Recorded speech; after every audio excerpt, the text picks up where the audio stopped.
My neighbor Dave spent $800 last summer. $800. He hired one of those mosquito spray companies.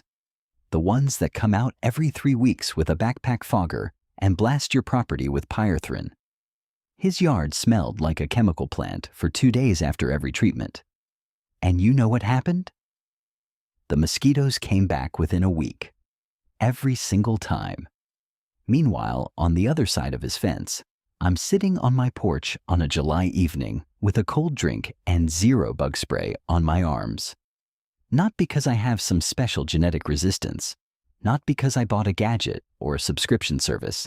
It's because about 4 years ago, I stopped thinking about mosquitoes the way most people do, as something that flies into your yard from somewhere else, and started understanding what my yard was actually doing and to invite them in.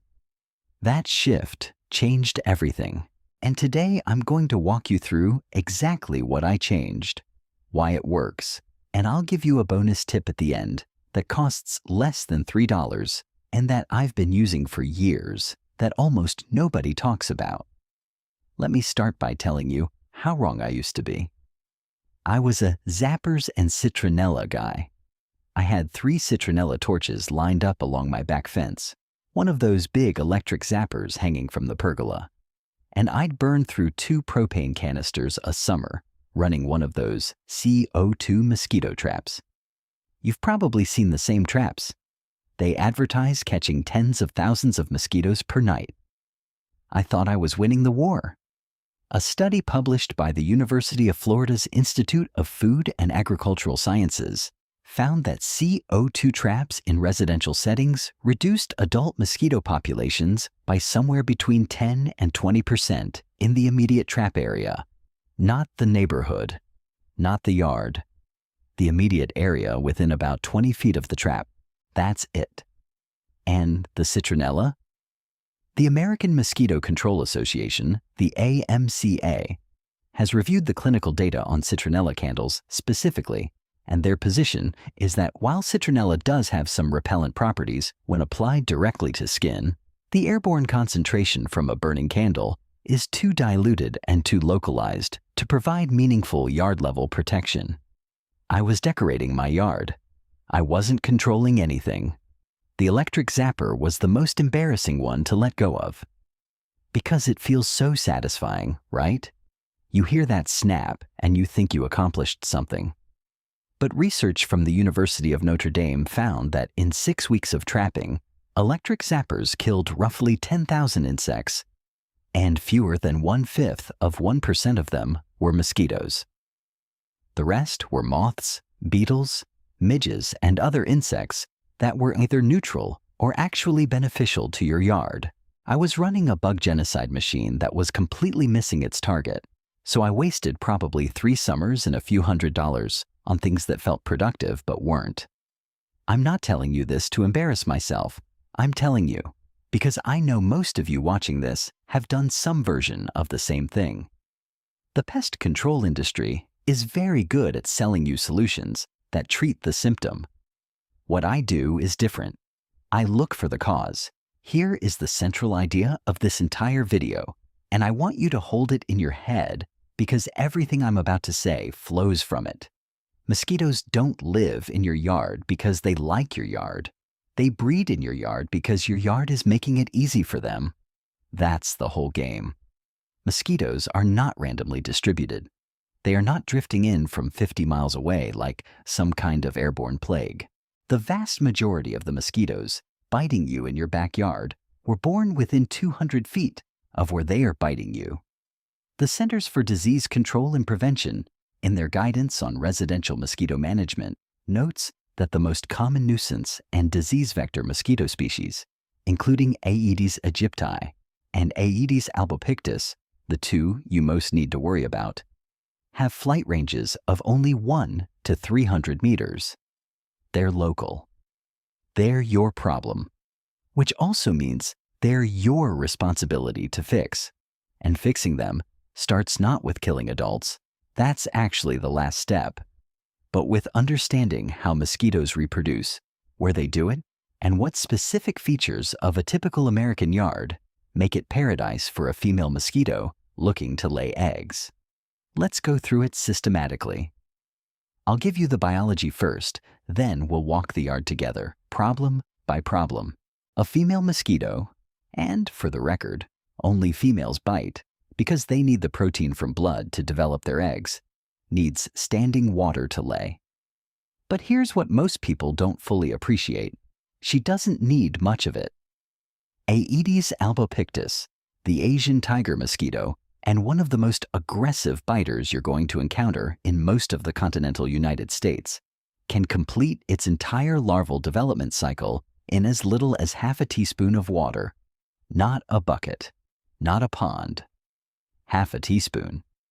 Research from the Maricopa County Vector Control Division, which deals with this species extensively in the Southwest, has documented albopictus larvae developing successfully in bottle caps, the trays under potted plants, the corrugations in a folded plastic tarp, and the small puddle that forms in the indentation on top of a fence post cap. The development cycle from egg to flying adult is temperature dependent, but in warm summer conditions, above 80 degrees Fahrenheit, it can complete in as few as 7 to 10 days. That means a rainstorm on a Monday can, by the following Wednesday, produce a brand new generation of flying adults. This is why the reactive approach, spraying when you're already getting bitten, is always playing from behind. By the time you're uncomfortable, the damage is already done and the next wave is already developing. So, let's walk the yard. And I want you to think about your own property as I go through this, because here's where I want to stop and ask you something directly. How many containers do you think are holding water in your yard right now? I mean any container. Cups, pots, toys, tarps, furniture, anything. Take a number in your head. I'm going to guess it's at least twice as many as you think. Drop your estimate in the comments below. Last time I asked this question, my audience guessed an average of about 4. When they actually went outside and counted, the real number averaged closer to 11.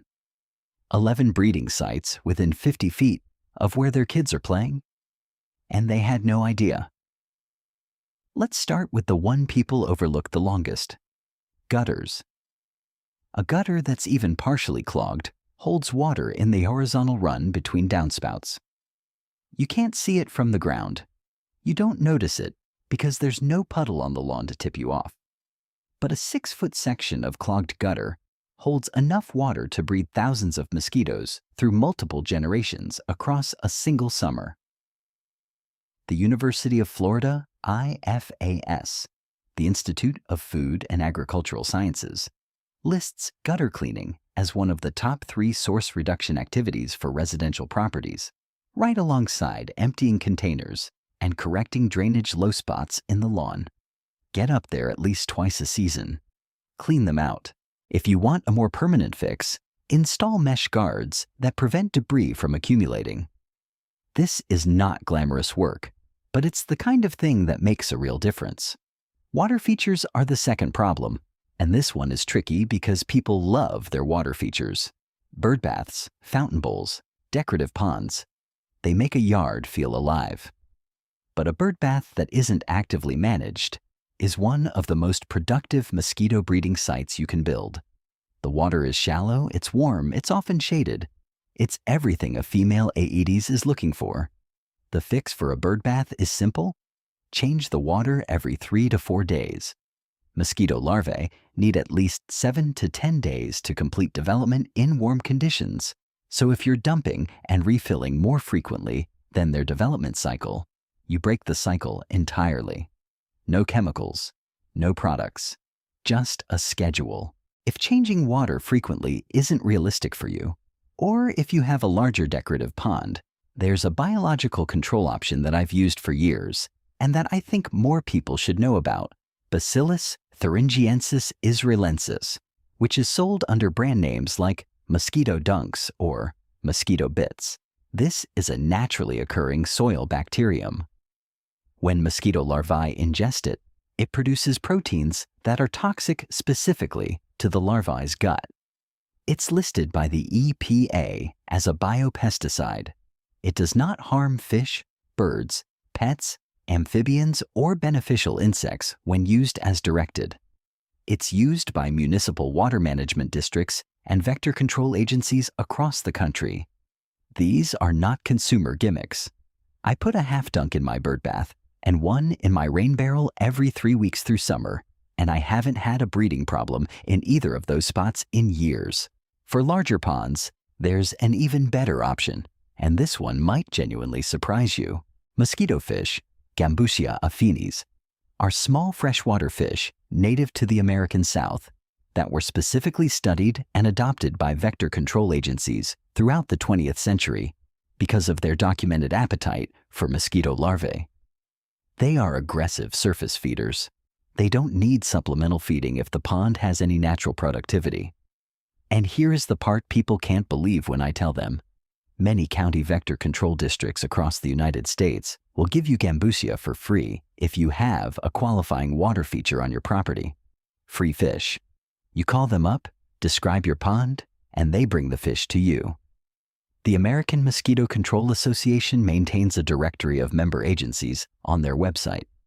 Check if your county offers this. It's one of the most effective and lowest maintenance biological control solutions I've ever encountered.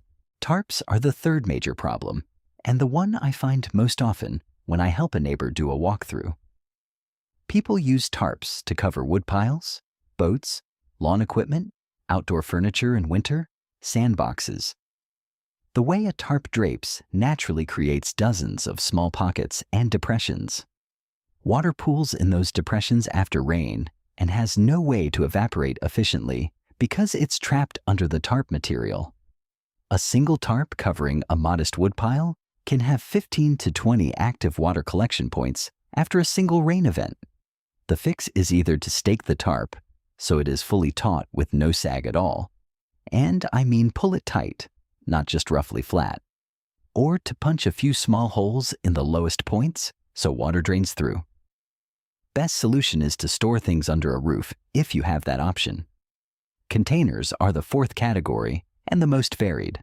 Flower pots with attached saucers, old tires. And if you have old tires sitting on your property, I need to say this clearly. They need to go. Tires collect water in the interior rim in a way that resists evaporation, resists dumping, and is nearly impossible to fully empty without physically inverting and shaking the tire. The CDC lists discarded tires as one of the primary urban breeding reservoirs for Aedes aegypti in North American studies. Drill holes in the bottom if you can't dispose of them, but disposal is better. Other containers to check: buckets, wheelbarrows, recycling bins left outside, kids ride on toys that have any kind of cavity, the caps on exposed pipe ends, dog water bowls that aren't refreshed daily. The rule I follow is simple. If it holds water and you don't actively need it to, empty it, turn it over, or get rid of it. Walk your yard the day after any rain and look for every surface that's wet. The fifth problem is your lawn itself. This is the one almost nobody considers. If you have low spots in your lawn that hold standing water for more than 2 days after a rain, those are active breeding sites. Standing water in grass is harder to notice than a bucket, especially if the grass is tall. But shallow turf water is just as productive as any open container for species like Albopictus. The long-term fix is to aerate and top-dress the low areas to improve drainage. The short-term fix is to stop overwatering. A lawn that's watered past the point of saturation is puddling, and puddles breed mosquitoes. Most cool season and warm season turf grasses perform well on about an inch of water per week. Water deeply, but infrequently, and water in the early morning, so the surface dries before temperatures peak in the afternoon. The sixth area is vegetation density, and this one is about adult habitat rather than breeding. Mosquitoes don't breed in shrubs, but they absolutely rest in them during the heat of the day. Dense, humid shrub beds, especially against a fence or a wall where air circulation is minimal, create exactly the kind of cool, sheltered microclimate that adult mosquitoes use to survive the afternoon. They shelter there, they wait, and when temperatures drop in the evening, they come out to feed. Managing vegetation doesn't by itself eliminate mosquitoes, but it reduces how many are willing to stick around your property between feedings. Keep grass trimmed. Thin out dense shrub plantings at the base. Pay particular attention to the perimeter of your yard, where vegetation often gets thick against structures. Now, once you've done all of that, and I want to be honest, source reduction is real work the first time through. It takes a dedicated couple of hours to do a thorough audit. But once you've done it, then and only then does it make sense to think about targeting the adult population directly. If you still have a meaningful adult mosquito problem after eliminating breeding sites, the most effective residential treatment is applying a residual insecticide to resting vegetation, specifically to the undersides of leaves and the interior surfaces of shrubs where adults are sheltering during the day. This is fundamentally different from space spraying or fogging, which kills adults in the air right now but leaves no residual protection. Residual vegetation treatments using pyrethroids, common active ingredients include bifenthrin, cyfluthrin, and permethrin, disrupt the nervous system of any mosquito that lands on a treated surface. When applied correctly to resting sites, they provide residual control for 2 to 4 weeks, depending on rainfall and sun exposure. The application detail most people miss is coverage. You need to treat the undersides of leaves, not just the top surfaces. Adults shelter on the undersides. If you're spraying across the tops of shrubs with a hose and sprayer, you're missing most of the resting population entirely. Use a pump sprayer and get underneath the canopy. Cover shrubs along your fence line, the base of any dense perennial plants, and any shaded ground cover beds. Do it in the early morning or evening when mosquitoes are most likely to be resting in those spots rather than flying. One note on timing. Most pyrethroid products break down in sunlight, which is both good. It limits environmental persistence and a practical limitation. A treatment done on Thursday before weekend outdoor activities will be more effective than one done the previous Monday. Plan accordingly. I want to pause here and give you a quick summary of where we are, because we've covered a lot of ground, and I want to make sure it's landing clearly before we get to the bonus. We've established that mosquitoes breed locally, within 200 feet of where they bite you. We've walked through the 6 major breeding and harborage sources in a typical yard: gutters, water features, tarps, containers, lawn drainage, and dense vegetation. And we've talked about when and how to treat the adult population with residual products if source reduction alone isn't enough.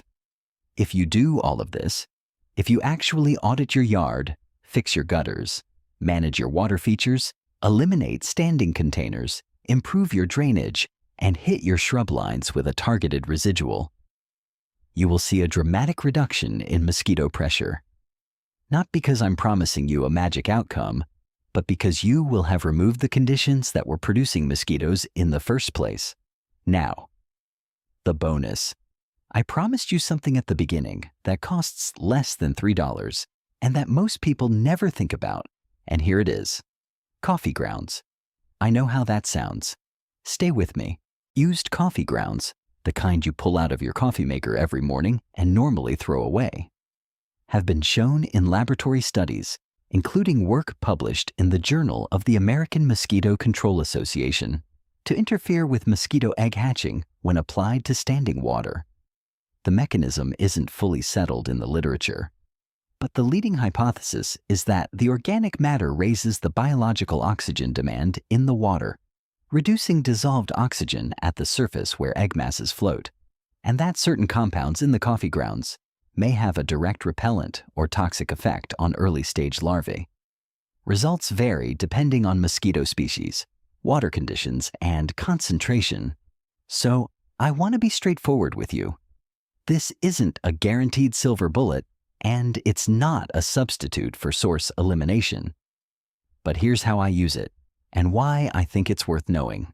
For any standing water I can't immediately drain, a low spot in my yard after heavy rain, a gutter section I know is marginal, any water that's going to sit for more than 2 or 3 days, I sprinkle used coffee grounds across the surface. It's free. I drink coffee every day anyway. I just save the grounds in a small container by the sink instead of putting them straight into the trash.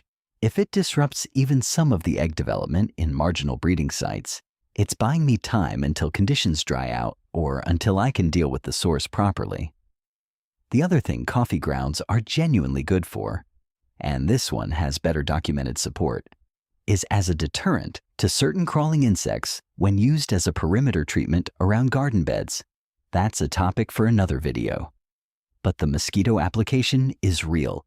It's studied, it's completely free, and most people will go their entire lives without knowing about it.